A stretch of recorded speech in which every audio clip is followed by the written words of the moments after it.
Elias Kane had learned long ago that fear was useless. Fear made hands shake. Fear made people hesitate. And hesitation got people killed.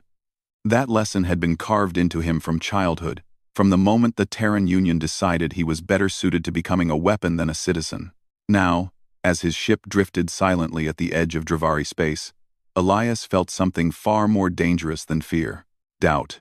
The stars around him burned cold and distant, scattered across the black like watchful eyes. Somewhere ahead lay the Dravari capital world, the center of an empire that ruled half the known galaxy. At its heart sat the alien Empress, a being spoken of in whispers and warnings. Entire species had vanished under her command. Others had survived only by kneeling. The Terran Union wanted her dead. Elias checked his instruments again, even though he knew everything was perfect. Human tech was never the most advanced, but it was reliable. Modified alien drives hummed softly beneath the hull, masked to avoid detection. His ship was invisible to most scanners, a trick humans had mastered through years of being weaker than everyone else. Humanity survived by slipping through cracks. He reviewed the mission one last time. Not because he needed to, but because routine kept his mind steady. Enter the system, using forged Dravari credentials.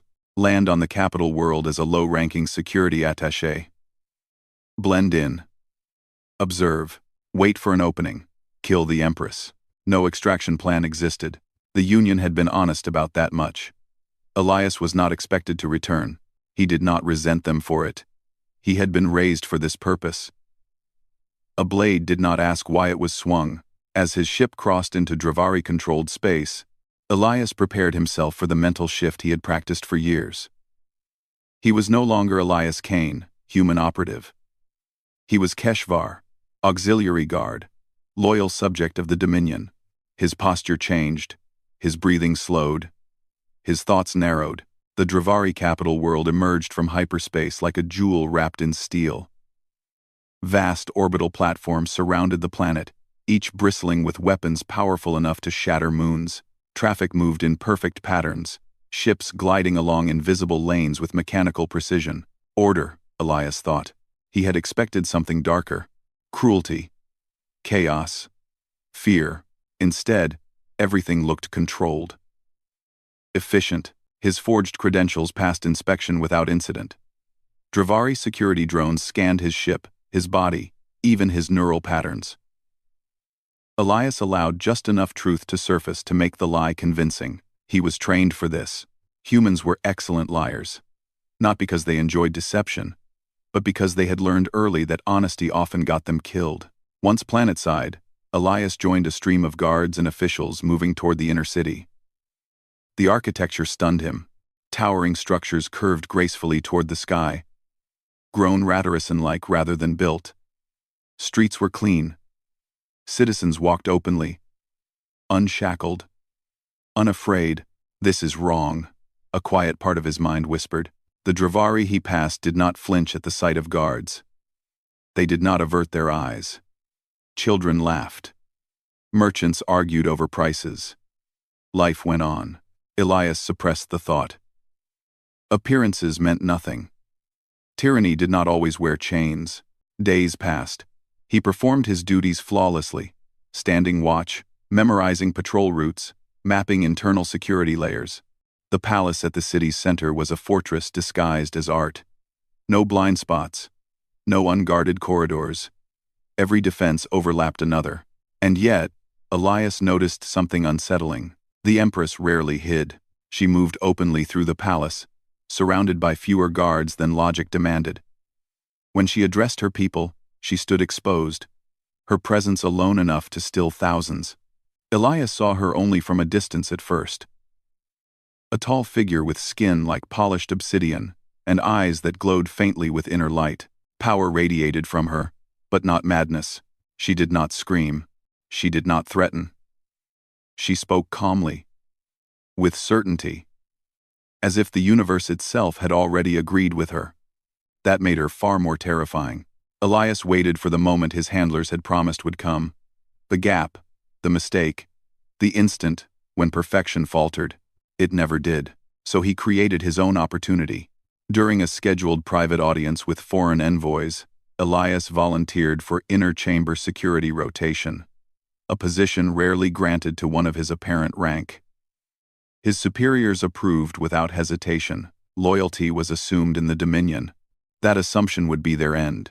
The throne chamber was vast and silent, its walls etched with glowing symbols older than human civilization. Elias took his assigned position near a support pillar, his heart steady, his thoughts empty. His weapon was hidden beneath synthetic flesh, a compact human device capable of punching through Dravari, shielding at close range. One shot, that was all it would take. The Empress entered without ceremony. Conversations died instantly. Every being in the chamber bowed as one. Elias bowed too. Perfectly timed, perfectly measured, she took her throne and dismissed the envoys with a few precise words. One by one, the chamber emptied, until only guards remained. Then she spoke again. Leave us. The command was soft, but absolute. The guards hesitated only a fraction of a second before obeying. Elias remained still. His orders did not include leaving. His moment had come. Footsteps echoed as the Empress descended from her throne. Elias waited until she was within range. His targeting systems aligned automatically. Now, before he could move, her gaze locked onto him. Not past him, not around him, at him. Keshvar is not your name, she said. Elias felt a cold weight settle in his chest. His muscles tensed, ready to act, but something stopped him. Her voice was not accusing. It was curious. Slowly, deliberately, she approached until only a few steps separated them. He could see the fine details of her face now. The lines that suggested immense age. The eyes that seemed to reflect more than light. You are human, she continued. You crossed 12 defensive layers designed to stop gods, not soldiers. Elias's hand moved, lightning fast, toward his weapon. I would not, she said gently. The pressure hit him instantly. Not physical, but mental. His body locked, every nerve screaming as if reality itself refused to let him move. He struggled, but the force was absolute. You were sent to kill me, the Empress said. That much is clear. She circled him slowly, studying him the way a scientist studied a rare specimen. Elias forced himself to breathe. Panic clawed at the edges of his control, but he crushed it down. He would not beg, he would not plead. If he was going to die, it would be in silence. And yet, she said, stopping in front of him, you hesitate. Elias met her eyes, surprised to find that he could still move his head. If you are going to execute me, he said, his voice steady. Do it. A faint smile touched her lips. There is no fear in you, she observed. Only discipline. And something else. She released the pressure. Elias nearly collapsed but caught himself, forcing his body to obey. He did not attack. He did not flee. He stood. Why? He asked before he could stop himself. The Empress tilted her head.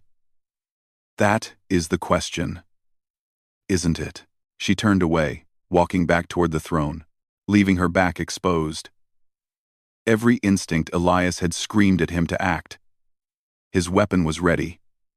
The shot was possible. He did nothing. Moments passed. The Empress stopped and looked back at him. You were forged as a weapon, she said. But weapons do not wonder. You do.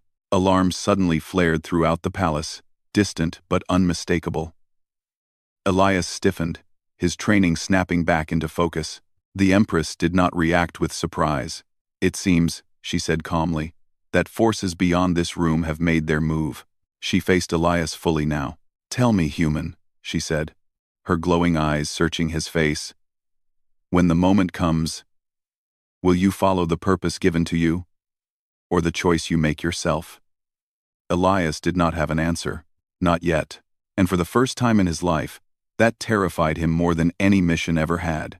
The alarms continued to echo through the palace, low and steady, not panicked but urgent. Lights along the walls shifted from soft blue to a sharp amber glow. Elias had heard many kinds of alarms in his life, But this one was different.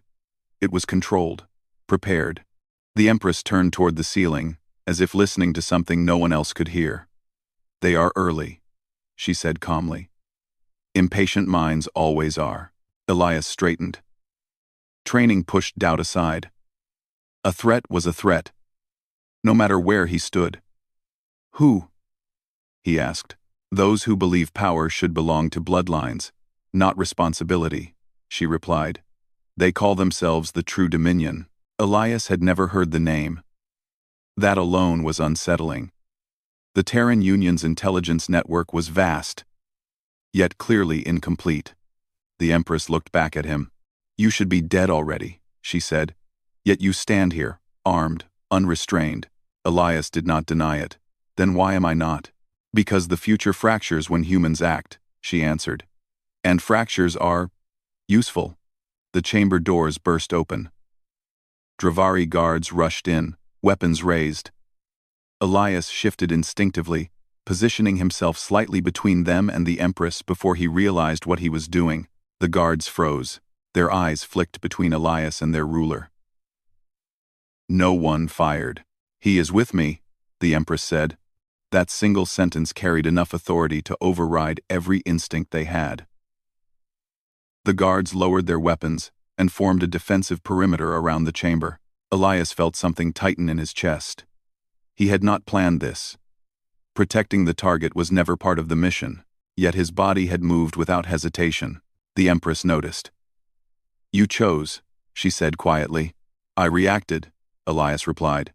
She smiled faintly. Humans often confuse the two. Explosions thundered somewhere deep within the palace.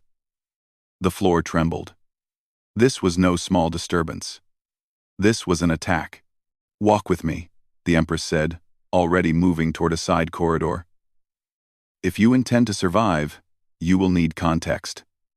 They moved quickly through the palace, guards clearing paths ahead of them. Elias's eyes scanned every surface, every shadow. He adjusted instantly to the Dravari environment, mapping angles, calculating threat vectors. The palace was a fortress, but no fortress was perfect. "Why tell me anything?" Elias asked as they walked. "You know who I am?" "Yes," she replied. "That is precisely why." They entered a wide corridor lined with transparent walls. Beyond them lay vast gardens, filled with alien flora glowing softly under artificial light. Even now, under threat, the place looked peaceful. "The galaxy believes I rule through fear," the Empress said. "Fear is inefficient. It fractures loyalty. I rule through certainty." She gestured toward the city beyond the palace. "My people know the cost of chaos. They have seen what lies beyond our borders." Elias listened, but part of him remained skeptical. "You expect me to believe this is all for their good?" "No," she said. "I expect you to question it." They reached a secure lift. As it descended rapidly, the Empress continued. "Beyond known space exists an entity older than stars. It consumes not worlds, but futures. Civilizations vanish, not because they lose wars, but because they never had a chance to fight." Elias felt a chill despite himself. "And you're holding it back?" "Yes," she said simply.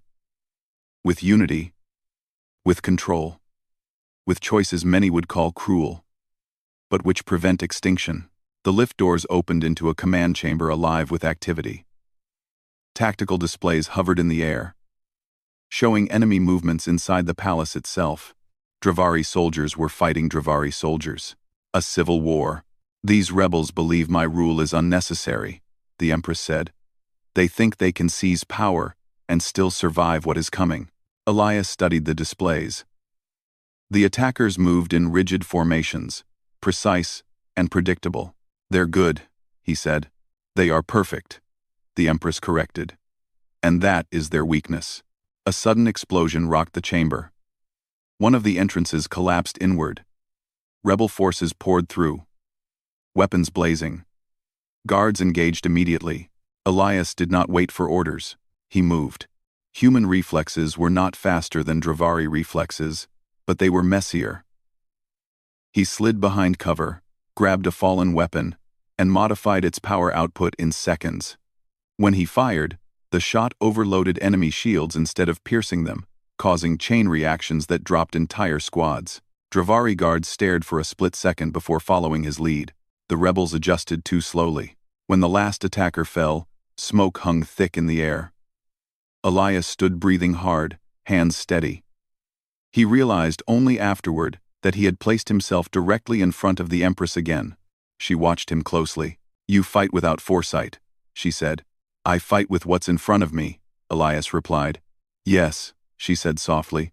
"That is what makes you dangerous." More alarms sounded, this time closer. The Empress turned to one of her commanders. "Initiate Protocol Ashen Ring. Seal the inner sectors." The commander hesitated. "Empress, that will trap." "I am aware," she said. "Do it."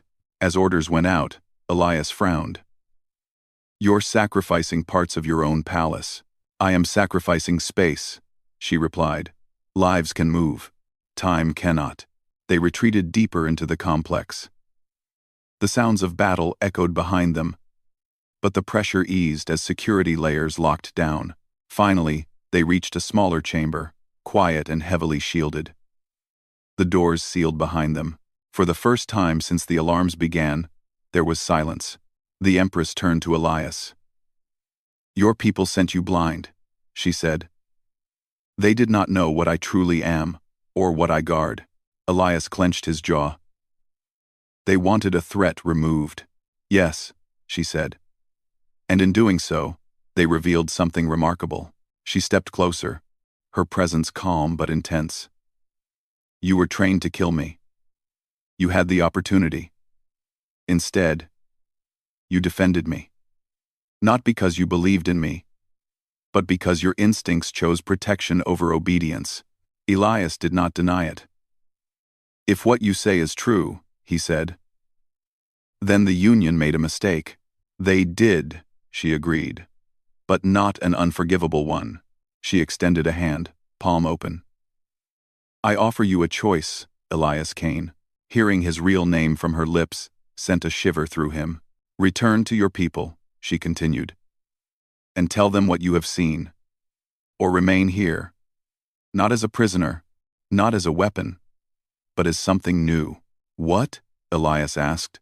"A variable," she said. "Someone who stands outside prophecy." He stared at her hand. His entire life had been built around orders, missions, clear objectives. This was none of those things. Before he could answer, the chamber shook violently. A warning display flashed red. "Inner shield failure," an automated voice announced. The rebels had breached deeper than expected. The Empress withdrew her hand. "Decision time may come sooner than planned." Elias activated the captured weapon again, checking its charge. "Then we hold them," he said. She studied him, then nodded once. "Very well." As they prepared for the next wave, Elias realized something unsettling. He was no longer thinking like an assassin waiting to die. He was thinking like someone who intended to survive. And that, more than anything else, changed the future in ways neither the Terran Union nor the Dravari Dominion could predict. The inner shield collapsed with a deep, grinding sound that Elias felt through his bones. The chamber lights flickered, then stabilized at a dimmer level. Somewhere beyond the sealed doors, heavy footsteps echoed, slow and deliberate. The rebels were adapting. That alone made them dangerous. Elias took a steady breath and checked the weapon again. It was alien, elegant, and designed for precision. He adjusted it the human way, pushing it slightly beyond safe limits. It would not last long, but it would hit harder. The Empress stood beside a tactical display, calm as ever. She did not rush, she did not shout orders. Her presence alone seemed to steady the Dravari officers around her. "They are coming through 3 access points," she said. "Their leader is among them." "Can we reach him?" Elias asked. "Yes," she replied, "but not the way they expect." She gestured, and the display shifted. The rebels' formation appeared rigid, layered, and symmetrical. Elias studied it for only a few seconds before shaking his head. "They'll anticipate flanking," he said. "They'll expect countermeasures." "Correct," the Empress said. They always do. Elias looked at the map again, then pointed to a maintenance route marked as inactive. This corridor, he said. It's too small for your soldiers to care about. No shields. No glory. The Dravari officers hesitated. It leads behind their advance line, one said. But it is unguarded because it is irrelevant. Elias met his gaze. Humans specialize in irrelevant. The Empress considered this for only a moment. You will lead, she said. The officers stiffened, surprised. Elias was an outsider. An assassin. A risk. But the Empress's word was final. Minutes later, Elias moved through the narrow maintenance corridor, with a small mixed unit behind him. Dravari soldiers were tall, disciplined, and heavily armored. Elias was smaller, lighter, and faster in tight spaces. The corridor forced them all to move slowly, but Elias guided them with hand signals and quick glances. He felt alive in a way he had never felt on any mission before, not because of danger, because of purpose. They reached a thin wall separating them from the rebels' rear line. Elias placed a small charge, improvised from scavenged components. He counted silently. 3, 2, 1. The explosion was sharp and contained. Elias moved instantly, firing before the rebels could even turn. Dravari soldiers followed. Their discipline now paired with human chaos. The rebel leader was there, issuing orders with cold confidence. He was larger than the others, his armor marked with ancient symbols.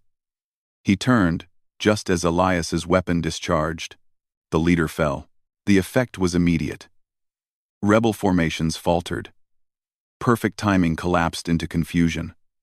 Elias pressed forward, shouting directions, adapting. As the situation changed second by second, the battle ended faster than anyone expected. When the last rebel surrendered, silence fell again, heavy and unreal. Elias leaned against the wall, breathing hard. A Dravari soldier stared at him with something close to awe. You broke them, the soldier said. Elias shook his head. They broke themselves. They just didn't know it yet. Word spread quickly through the palace. The coup had failed. The inner sectors were secure. The Empress's rule remained intact, but something else had changed. Hours later, Elias stood on a balcony overlooking the city. The lights below stretched endlessly, each one representing a life that continued because the palace still stood. The Empress joined him. You have altered several outcomes tonight, she said. I didn't plan to, Elias replied. I just acted. That is the difference, she said. My people plan for every future. Yours survive by reacting when plans fail. She turned to face him fully. The threat I spoke of before will come sooner than expected. The rebels' actions were not random. They were influenced. 3. By what? Elias asked. By something that cannot be predicted, she said. Something that studies responses and adjusts. Elias frowned. Like a living strategy. Yes, she said. And it has noticed humanity. That thought settled heavily between them. Your species should not yet matter on this scale, the Empress continued. You are too young, too fragile. And yet, wherever humans appear, the future becomes unstable. Elias crossed his arms. You sound concerned. I am, she admitted. And relieved. She gestured toward the stars. When this entity arrives fully, perfection will fail. Only those who can adapt will endure. And you want humans involved, Elias said. I want you involved, she corrected. You understand both sides now. Order and chaos. Obedience and choice. Elias was silent for a long moment. My people won't trust you, he said finally. They see you as a tyrant. They see only what they are meant to see, she replied. As you once did. Then let me go, Elias said. Let me speak to them. The Empress studied him, her expression unreadable. If you leave, she said, you may never return. I know, Elias said. And if you stay, she continued, You will stand at my side when the galaxy learns what humanity truly is." Elias looked out at the city again. He thought of Earth, of the Union, of the countless humans who lived their lives unaware of the forces watching them from the dark. He thought of the mission he had been given: kill the Empress. He had failed that mission, but perhaps he could succeed at something greater. Before he could answer, a priority signal appeared on the Empress's console. Her eyes narrowed as she read it. "The entity has moved," she said. "Its scouts have crossed into contested space." "How long?" Elias asked. "Days," she replied. "Not years." Elias felt the weight of that timeline press down on him. Humanity was not ready for a galactic war. Not like this. "Then there's no time," he said. "You need humans now." "Yes," the Empress said. "But not as soldiers alone." She placed a hand over her chest, a Dravari gesture of solemn intent. "I will send you back to your people as my chosen envoy. Not a threat. Not a spy. A bridge." Elias turned to her sharply. "They might kill me for that." "They might," she agreed. "Or they might listen." He gave a short, humorless laugh. "You really like uncertainty." "I fear stagnation more," she said. The decision settled into Elias's bones. It was terrifying. It was risky. It was human. "Send me," he said. The Empress inclined her head. "Then prepare yourself." As arrangements began, messages were drafted, and ships were readied. Elias felt something he had never been trained to feel: hope. Not blind optimism, not certainty. Hope built on the belief that even in a universe ruled by ancient powers and perfect plans, a flawed, stubborn species might still matter. And somewhere beyond the stars, something ancient took notice. The future, once clear and unchanging, began to bend. Elias's ship lifted from the Dravari capital world without ceremony. No parade, no public announcement. Just a quiet launch into the dark. The Empress had insisted on secrecy. The galaxy was not ready for symbols yet. As the planet shrank behind him, Elias felt the strange pull of two futures. One tied to Earth, to humanity's fear and pride. The other tied to a ruler, who carried the weight of survival for countless species. He did not know which future would break first. The journey to Terran space was long enough to think, and Elias did plenty of that. He replayed every choice he had made since entering the palace. Every moment where instinct had overridden orders. He realized something uncomfortable. He did not regret any of it. When his ship finally emerged near Earth, defense arrays locked onto him instantly. Human systems were crude compared to Dravari tech, but they were aggressive. Warnings flooded his console. He transmitted his identity and requested immediate clearance. Silence followed. Then, a single command: hold position. Minutes passed, then hours. Finally, an escort arrived and guided him toward a high-orbit station. Elias was taken into custody the moment he stepped off the ship. Weapons aimed. Faces hard. No one spoke. He expected this. The Terran Union Council chamber was cold and sterile, all straight lines and sharp edges. 12 representatives sat behind a curved table. Elias stood alone in the center, hands free but watched closely. "You failed," one counselor said flatly. "Yes," Elias replied. A murmur spread through the chamber. "You were sent to eliminate the greatest threat humanity has ever faced," another said. "Instead, you return alive." "I return informed," Elias said. They did not like that answer. He spoke anyway. He told them about the ancient entity beyond known space. About civilizations, erased not by war, but by inevitability. About the Dravari, not as conquerors, but as custodians holding the line alone. He told them about the coup. About perfection failing. About human unpredictability breaking an enemy that flawless strategy could not. Some listened, some scoffed. Then he showed them the data the Empress had given him. Sensor logs, historical gaps where entire species had vanished. Projections showing Earth's future, if nothing changed. Silence filled the chamber. "This could be deception," one counselor said quietly. "It could," Elias agreed. "But if it is, we're already dead." The room stayed quiet for a long time. Finally, the oldest council member leaned forward. "What does the Empress want?" Elias met his gaze. "Partnership," he said. "Not obedience, not submission, choice." "And what does she offer?" "Truth," Elias replied. "And time." The vote was not unanimous. Fear rarely allowed that. But it was enough. Humanity would prepare. Not with perfect fleets or flawless plans. They prepared the human way. They argued. They experimented. They failed and adapted. Engineers pushed old ships beyond intended limits.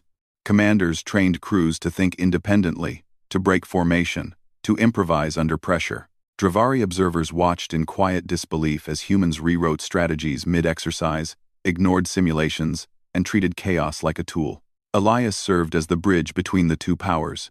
He translated not just language, but mindset. Where Dravari asked for certainty, he explained probability. Where humans resisted authority, he explained responsibility. When the first scout of the ancient entity appeared at the edge of known space, the galaxy held its breath. The entity did not attack immediately. It watched. It probed. It tested defenses with cold precision. Dravari fleets formed perfect lines. Human fleets did not. They scattered. They baited. They retreated in ways that looked like panic and returned from angles that made no sense. They sacrificed ships not to win battles, but to learn. The entity adjusted. Humans adjusted faster. In the first major engagement, Dravari predictions failed. The entity had learned their patterns too well. But human commanders rewrote tactics in real time, turning losses into traps. Elias stood beside the Empress on the command platform as reports streamed in. "It is confused," she said, watching the data. "That should not be possible." "It's used to fighting futures," Elias replied. "Not choices." The entity adapted again, altering its approach, attacking logistics, morale, communication. Humans responded with redundancy, misinformation, and stubborn refusal to break. Crews kept fighting even when cut off. Inventing solutions on the spot, losses were heavy. Humans were not invincible, but they did not stop. The final confrontation came near a dying star, where reality itself warped under the entity's presence. Dravari simulations predicted total collapse. Human commanders ignored the prediction. They did not try to destroy the entity outright. They did something no model had anticipated. They trapped it in uncertainty. By constantly shifting tactics, by refusing to settle into patterns, they denied the entity the stable future it needed to consume. Its power weakened as its predictions failed.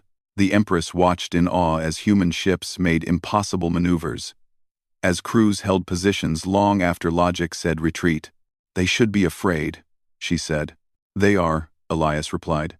"They just act anyway." In the end, the entity did not die. It withdrew, wounded, confused, changed.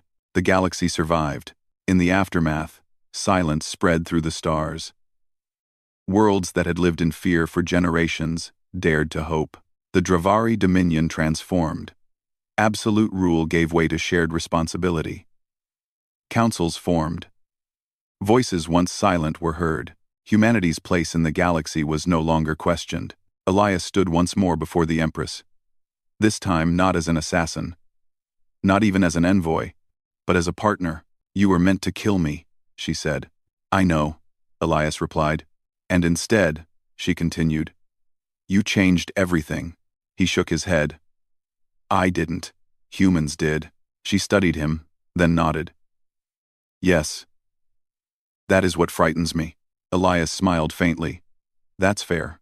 As he prepared to return to Earth, now as humanity's first permanent galactic representative, a message spread across known space. Humans were not the strongest. They were not the wisest. But when the future refused to behave, when certainty collapsed, when perfect plans failed, humans endured. Not as weapons, not as rulers, but as the ones who kept going when everyone else believed it was already over. And somewhere beyond the stars, something ancient reconsidered the shape of the future. Because humanity was now part of it,